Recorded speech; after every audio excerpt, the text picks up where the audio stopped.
Hey loves, welcome or welcome back to my channel. If you are new here, my name is Faith, and today guys I'll be checking out Candace Owens response to Ben Shapiro on the Tucker Carlson show. And you guys, I'm super excited for this, and without much ado, let's see what this video is all about. The internet was dominated yesterday by video of Ben Shapiro, who you work with at the Daily Wire, I think it's fair to say, attacking you. Here's the video. I just want to get your reaction to it. Yes, the question was about Candace Owens. I think her behavior during this has been disgraceful. Without a doubt. I can't cause that. Yeah, I mean, she still works for my company. I think she's been absolutely disgraceful. I think that her faux sophistication on these particular issues has been ridiculous. It's not faux sophistication, it's ridiculous. Everybody can see the moves that she's making and the things that she's saying, and I find them disreputable.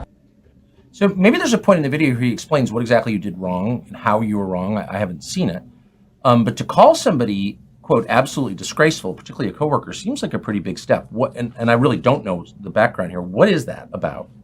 You know, there isn't much of a background. I saw the video when everybody else saw it when I woke up. No one warned you about it. Nobody warned me about it. It looks like maybe he didn't know he was being recorded. It looks Yes. like it was some sort of a private event. I got no clarity on the issue that he was particularly speaking on. And in what was said, I can't respond to it beyond what he's saying because it's just ad hominem attacks. I don't know. Yeah, because it's not, we disagree, or Yeah. I don't think she's correct, or maybe she doesn't know what she's talking about. It's absolutely disgraceful. Yeah, exactly. And so I can't respond to it on a level of intellect because there's nothing that he has expressed in that, at least in that short clip, that he fundamentally disagrees with in terms of what I said. But I will say that I'm not going to respond with the same ad hominem attacks. Yes. I don't think it helps further discussion. And if that was me that was caught on a video saying that about colleagues that I work with, I would be embarrassed. So I think that the video speaks more to Ben's character than it speaks to mine. Has he texted you to apologize or explain or anything?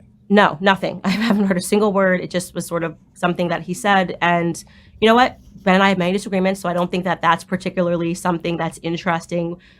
We disagreed on the COVID vaccine. We disagree on Ukraine and Russia. He has taken virtually every stance that has been the opposite of mine on every issue over the last 5 years. So I don't think that that's particularly On the COVID remarkable. vaccine. Really, I didn't remember that. You guys, this is not the first time Ben Shapiro and Candace Owens has disagreed on issues. I believe because Ben Shapiro is Jewish, this really hits home for him, and he felt like Candace was in support of Hamas. That was why this was really, really very painful for him. But I also feel he went too far by bringing this to the public. For me, as co-workers, if there's any disagreement between them, they should have come together. They should come together in private and settle every differences they have towards each other. I still do not understand why Ben has to go this far by doing this to Candace in public, because what Candace actually said was not that bad, or from my own perspective, I didn't see any harm in what she said on Twitter. But let me know what you guys think about this. Do you think that Candace went overboard with her tweet, or Ben Shapiro was out of proportion? Let me know your thoughts on this one, and let's continue, guys. Yeah, he was pro the COVID vaccine. I was anti the vaccine. We were all idiots for not getting the vaccine. So that's totally fine. I am totally open to people having a difference in opinion. Right. I would hope that amongst colleagues that it would always be a civil disagreement. And I would never in a private event stand on a table and talk badly about Ben. It's a little weird. So he was on the left on those three biggest issues of our time, is what you're saying? He has converted his opinions. He's accepted responsibility. He said, I was wrong about the vaccine. Oh, good. He is, obviously pro pharma. His mom's a doctor. And I say to people, I'm very aware of my perspectives on big pharma, and I talk about it on my show openly. And I think that that's a tremendous credit to the Daily Wire that they allow a difference of opinions. But I as I said, hope that it would remain respectful and that you wouldn't throw your colleagues under a bus, so to speak. I think that's fair. And just for clarity, because I really don't know, is he your boss? Does he? I think there's a lot of misunderstanding about Ben's involvement. He's not the CEO of the Daily Wire. He is not making the day-to-day decisions of the Daily Wire. And I do want to make it very clear because people are like, how could you possibly save Daily Wire after this? I have a very good relationship with the co-CEOs of the Daily Wire. Especially right now, the acting CEO is Caleb Robinson. He's a wonderful person. He's worked very hard to be where he's at. We have a lot in common that we connect on. And so people don't get to see that, which is unfortunate. Ben lives in Florida. He's not a part of the day-to-day movement of the Daily Wire. The rest of the hosts have their shows situated in Nashville. So we see each other every day. We talk. There's great camaraderie. Yes. And there's actually more agreement. There's actually a lot of people that are, as I describe myself, just pro-America first. And I think I've been that way consistently throughout my political career. Whether people agree with it or not in different moments is up for debate. But I don't want that video to become a reflection of how the Daily Wire works and the Daily Wire operates, because I have had a very good experience with the CEOs, and, love Michael Knowles, love Matt Walsh, Andrew Klavan. We all get along really great. Well, it certainly speaks well of the Daily Wire then. So it's not, You guys, I really feel that Ben Shapiro and Candace Owens should settle this amicably, because these two people are so powerful on the Daily Wire, and I wouldn't want them to have this misunderstanding going on for long. Candace is a very good host of the Daily Wire, and I love the work she's doing there, and I really want her to remain with the Daily Wires. Let me know what you guys think. Do you guys think that this might be the final straw for Candace Owens to leave the Daily Wire, or this is just another disagreement between Candace and Ben Shapiro? Let me know your thoughts in the comment section, and let's continue, guys. A clip like that on the internet, Candace Owens is out or something. That's doesn't sound like that's what it means at all. Yeah, no, it's a small group of people. We see each other every day. Right. Brett Cooper is another one who just joined about 2 years ago. She's great. She's up and coming.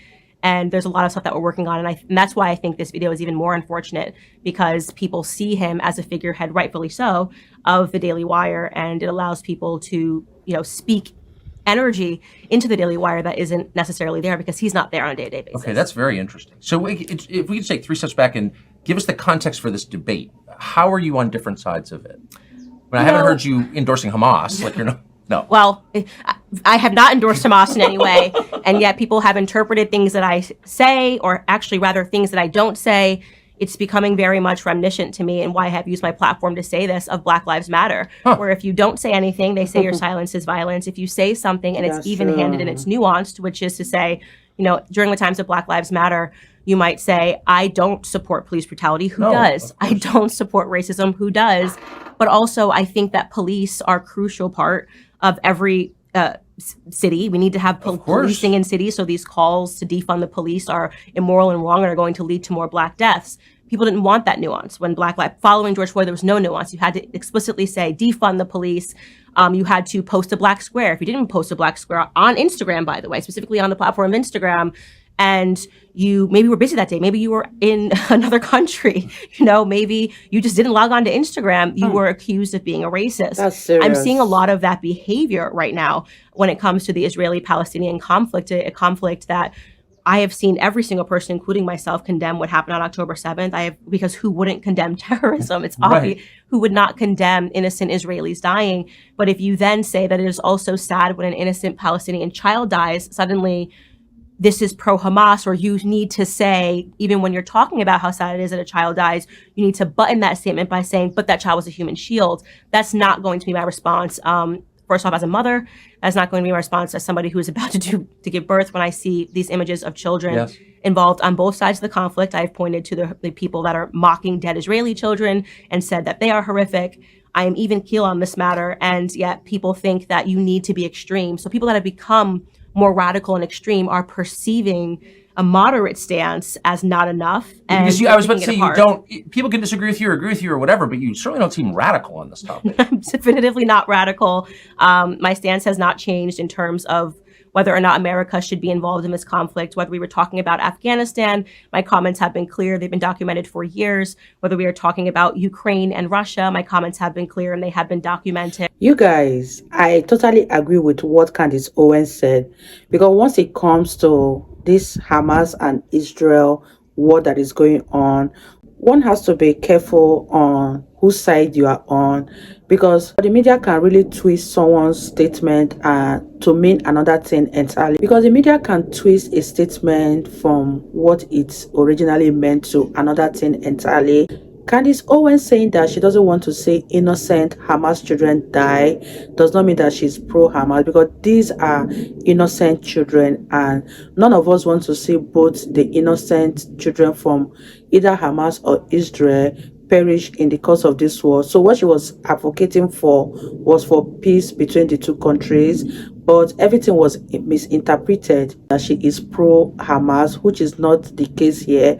Let me know what you guys think about this. And we all know that Ben Shapiro is a pro-Israel to the core, being that he is Jewish, and he must have interpreted what Candace meant in the wrong way entirely, and hence this whole feud that is going on. Let me know your thoughts on this one, and let's wrap this video up, guys. I mean, you can go back to me even talking about NATO expansion before things erupted between Russia and Ukraine, Yes. and having a meaningful discussion about how much expansion is too much expansion. How would we feel if we had troops on our border? These are things that should be allowed in an academic discussion. You should be able to sit on stage and should be able to debate these ideas without using ad hominem attacks to say that you're a pro-Putin puppet or you're pro-terrorism. Even in the aftermath of 9/11, something that we all remember as part of my childhood. I think I was in 7th grade at the time, and I'm born in the New York City area, so this was a very big deal.